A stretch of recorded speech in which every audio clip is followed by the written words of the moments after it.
Muitas pessoas leem a Bíblia sem se preocupar com o que os escritores bíblicos tinham em mente quando a escreveram. Elas leem procurando apenas um pensamento ou uma verdade que ilumine a vida, que ajude em uma determinada situação ou necessidade. É correto usar a Bíblia desse modo? Bem-vindo ao curso de pregação bíblica para os proclamadores da esperança. Esta é a 4ª aula. O tema de hoje é como entender o texto inspirado. Esse tipo de leitura que mencionamos tem o seu lugar e pode ser proveitoso em relação a determinadas passagens, especialmente aquelas que trazem conforto e as que tratam de princípios morais. Mas é superficial e abre espaço para que os textos sagrados sejam distorcidos, a fim de se adaptar às ideias preconcebidas do leitor, de modo que se entenda o que se quer e não aquilo que realmente o texto está dizendo. Em oposição a essa prática, podemos estudar a Bíblia de modo sério, sempre honesto, profundo e proveitoso. Há basicamente 3 maneiras pelas quais se pode analisar os textos bíblicos: interpretando, reinterpretando e aplicando. O objetivo de se interpretar um texto é descobrir o que ele significava para quem o escreveu, isto é, o que o escritor original tinha em mente na ocasião. Para que a interpretação seja correta, é necessário que o intérprete utilize as ferramentas adequadas e siga as regras fornecidas pela hermenêutica. Quando procedemos dessa maneira, dizemos que foi feita uma exegese do texto. Também acontece que alguns textos, que geralmente são proféticos, possuem mais de um significado, ou, como alguns preferem, possuem o mesmo significado, mas cumprimento em diferentes situações. Assim, uma determinada passagem pode ser importante para os contemporâneos do profeta e, ao mesmo tempo, para uma outra geração que viverá num longínquo futuro. O próprio profeta pode saber ou não que sua mensagem possui outro significado, além daquele imediato. Contudo, o Espírito de Deus, que está por detrás do mensageiro humano, determinou que suas palavras tivessem um sensus plenior, isto é, um sentido maior e mais completo do que aquele que inicialmente aparentavam. Para diferenciarmos interpretação de reinterpretação, vamos analisar o que se encontra no livro de Oséias, capítulo 11, verso 1. Ali lemos: Quando Israel era menino, eu o amei, e do Egito chamei o meu filho. O contexto mostra claramente que Deus está falando do povo de Israel, a quem considerava filho. Neste verso e nos seguintes, Deus está relembrando as muitas demonstrações de amor e eterno cuidado que ele manifestara para com eles, desde que os tirara da escravidão do Egito através de Moisés. Entretanto, cerca de 800 anos depois, outro escritor inspirado, o apóstolo Mateus, em seu Evangelho, capítulo 2, verso 15, após contar a fuga de José, Maria e o menino Jesus para o Egito, a fim de escaparem da matança em Belém, cita parte do mesmo verso de Oséias, e diz que foi cumprido quando Jesus voltou do Egito com seus pais. Assim, de acordo com Mateus, o filho é Jesus, e o chamado do Egito ocorreu nos primórdios da era cristã, quando o anjo do Senhor apareceu em sonhos a José, no Egito, e disse-lhe: levanta-te, toma o menino e sua mãe, e vai para a terra de Israel. Mateus 2, versos 19 e 20. Ora, antes de Mateus fazer essa declaração, jamais poderia alguém, estudando o livro do profeta Oséias, chegar a tal conclusão. A interpretação não permite. Mateus tirou a citação de seu contexto original, em Oséias, e a utilizou em outro completamente diverso. Ocorre que quando o Espírito Santo levou Oséias a anotar as palavras do Egito chamei a meu filho, já havia planejado que elas se referissem em primeiro lugar ao povo de Israel, quando do Êxodo, e em segundo lugar a Jesus, quando seus pais retornassem com ele para o território de Israel. Portanto, o que Mateus fez foi correto, porque ele estava escrevendo sob a inspiração do Espírito de Deus. Em nosso estudo da Bíblia, podemos encontrar algum texto que foi citado posteriormente por outro escritor inspirado, que o retirou de seu contexto original e lhe deu um novo significado. Nesse caso, dizemos que o texto foi reinterpretado e buscamos descobrir esse novo significado. Convém notar que uma interpretação do texto original não revelará o significado maior e mais completo. A única maneira segura de sabermos que um texto tem reinterpretação ocorre quando outro escritor inspirado posterior assim o declare. Portanto, ninguém tem o direito de reinterpretar um texto a seu bel prazer. O que podemos fazer é descobrir se algum personagem inspirado posterior reinterpretou a passagem bíblica que estamos analisando. Acrescentamos ainda que a grande maioria dos textos bíblicos não possui qualquer reinterpretação.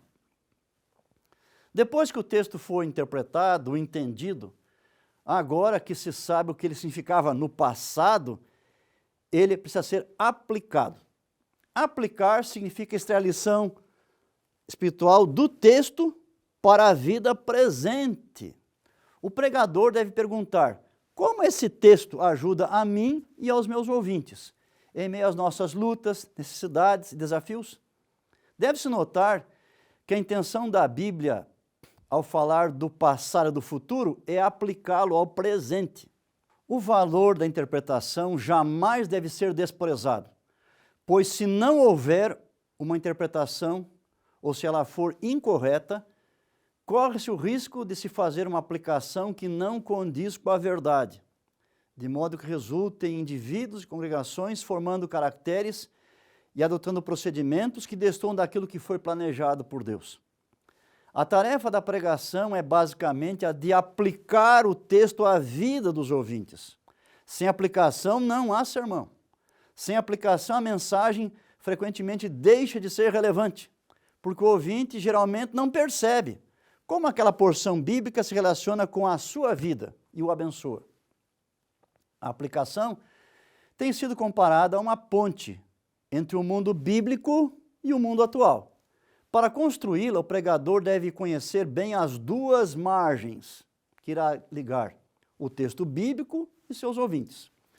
Se ele conhecer bem e souber interpretar corretamente as Escrituras, mas não conhecer a natureza humana, as lutas, provas e tentações, e a cultura e as condições em que o povo se encontra, então será semelhante àquelas pontes inacabadas que começaram a ser construídas a partir de uma das margens e que por qualquer razão são abandonadas, esquecidas no meio do caminho e que para nada servem.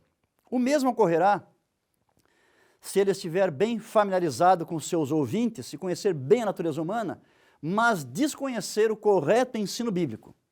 Como pregadores, precisamos conhecer bem as Escrituras e bem os homens e os dias em que estamos vivendo. Precisamos saber como melhor abordá-los e como levar a eles a palavra que salva. Em realidade, o principal responsável pela aplicação da palavra ao coração humano é o Espírito de Deus. Aquele mesmo Espírito que produziu as Sagradas Escrituras e as preservou através dos séculos e fez com que o pregador as entendesse, deve agora aplicá-las aos ouvintes. E ele faz sua obra antes, durante e depois da pregação. É ele, o Espírito Santo, que induziu o pregador a escolher aquele texto ou aquele tema específico e que impeliu as pessoas a irem ao local de culto naquele dia exato. É ele que faz, durante a pregação, vir a lembrança de coisas importantes, que revela necessidades, que desperta a consciência, que faz sugestões, move a vontade e vivifica o coração. É ele que depois do sermão, quando a vida continua, dá forças para mudar e restaura o homem à imagem de Deus. Todavia, frequentemente, o Espírito Santo se vale dos pregadores e os usa como seus agentes para fazer a aplicação. Foi o que aconteceu com os profetas, os apóstolos, João Batista e com o próprio Jesus. Há ouvintes que simplesmente não sabem como aplicar à sua vida o ensino bíblico, se não houver a orientação do pregador. Observe agora algumas sugestões para o pregador efetuar aplicações de modo correto. A aplicação não deve surgir da imaginação do pregador, mas deve brotar naturalmente do texto bíblico que está sendo estudado. Os ouvintes precisam perceber que a aplicação está contida no princípio exposto pelo texto. Precisam ver na aplicação a logomarca, assim diz o Senhor. Quando isso acontece, ela deve ser considerada como a palavra de Deus para nós. A aplicação deve ser feita desde o início do sermão, em qualquer momento que for possível, e na conclusão ela atingirá o seu clímax. A aplicação mostra como a verdade bíblica se relaciona à experiência dos ouvintes, aos seus problemas pessoais. A aplicação faz o ouvinte ver o que deve ser feito e apresenta sugestões práticas de como fazer e o persuade a fazer. A aplicação desafia os ouvintes e convoca-os à ação. Existem textos em que a interpretação e a aplicação podem coincidir.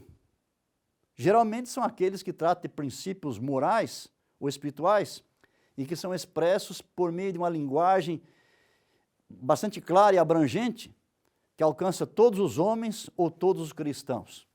É o caso dos 10 mandamentos. Ao aplicar, é necessário deixar claro que nossa obediência à palavra resultará em bênçãos e crescimento espiritual.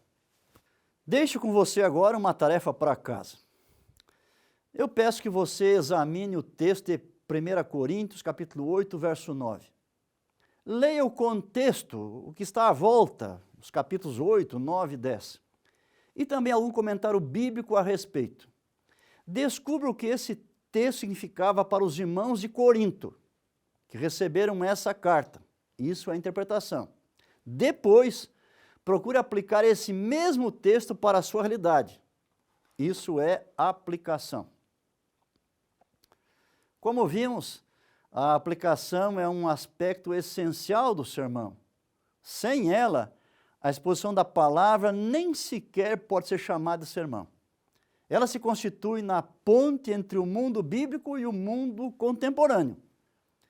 E para que expresse a vontade de Deus para a nossa vida, deve ser precedida de cuidadosa interpretação. Embora o Espírito de Deus seja o grande aplicador da verdade, com demasiada frequência ele se vale do pregador como seu agente para moldar a vida e o caráter dos ouvintes. Aguardo você para o nosso próximo encontro. Até lá!